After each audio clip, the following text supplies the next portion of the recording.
খাদ্য অর্থাৎ ফিড ব্যবহার করা হয় না, একদম প্রাকৃতিকভাবে গড়ে উঠেছে।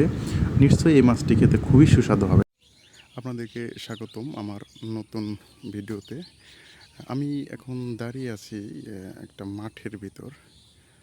আপনারা দেখতে পাচ্ছেন চারদিকে বিভিন্ন ধরনের যে সবুজ গাছ,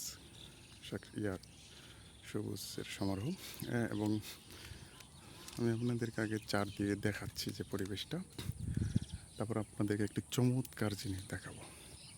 দেখতে পাচ্ছেন যে এখানে শুধু একটা মাঠ, চারদিকে কোনো লোকজন নেই, বাড়িঘর নেই। এখন আমি চলে যাব যে দুইজন লোক মাছ ধরতেছে এখানে, আমি আপনাদেরকে দেখাবো তারা কি কি মাছ ধরেছে। সাথে থাকুন,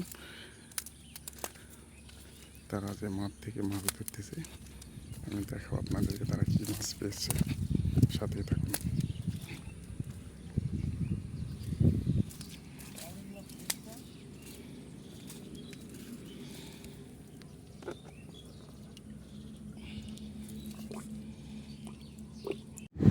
দেখতে পাচ্ছেন কি চমৎকার মাছ লাফাচ্ছে বালতির ভেতর।